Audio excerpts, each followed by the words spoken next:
Hello everybody, my name is Niladri Mondal and I am Assistant Professor at IIJS UEM Kolkata. Today I am going to discuss types of emergency in India. So, while making up our constitution, we all know that it has been borrowed from different constitutions of the world. Likewise, the emergency provision which is present in our constitution has been borrowed from the constitution of Germany.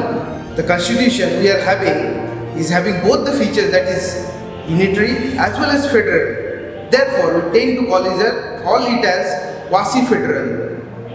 So, there are three types of emergency, that is national emergency, state emergency and financial emergency. So, the first emergency is national emergency.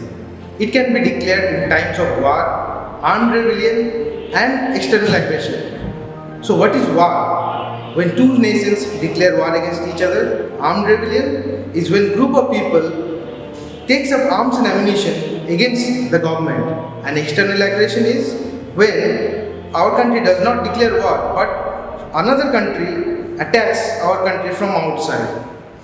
So it can be declared during this time by the president with the approval of the parliament. Since our independence in India, national emergency has been imposed three times. First in the year 1962 during the India-China war, second in the year 1971 during India-Pakistan war, and third time by Indira Gandhi during internal disturbance in the year 1975 to 1977. According to Article 352 of our Constitution, President can declare emergency on request by cabinet ministers if it is written, which is aided by Prime Minister, and it can be for 6 months with the approval of the parliament. It can again be extended for another 6 months with the repeated parliament approval, but it has to pass a majority of 2/3 present and voting. Now, the second type of emergency is state emergency.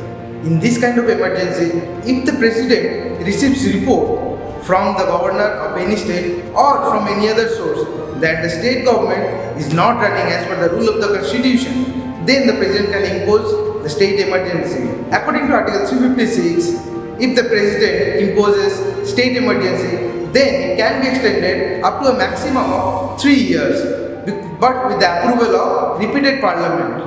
Sarkaria Commission, which was set up in the year 1983, stated in its report that some of the president had misused the provision of Article 356 for some political biasness, even though there was no constitutional breakdown in the state. Now, the third type of emergency is the financial emergency. According to Article 360, if there is danger in financial stability or credit in any part of the country, then financial emergency can be imposed by the president.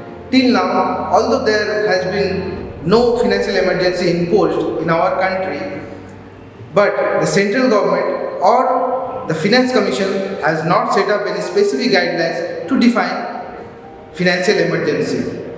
In this type of emergency, it is to be approved by the parliament within 2 months with a simple majority. During this type of financial emergency, the salaries of president, government officials or the judges of Supreme Court and High Court can be reduced. So let us revise the types of emergency that can be imposed by the president in our country. So first is national emergency, second is state emergency or president rule, and the third type of emergency is financial emergency. So national emergency can be imposed according to Article 352, state emergency can be imposed according to Article 356, and financial emergency can be imposed according to Article 360. So that's all for today. Please keep watching for such more informative videos, and please like, share, comment and subscribe to our channel. Thank you.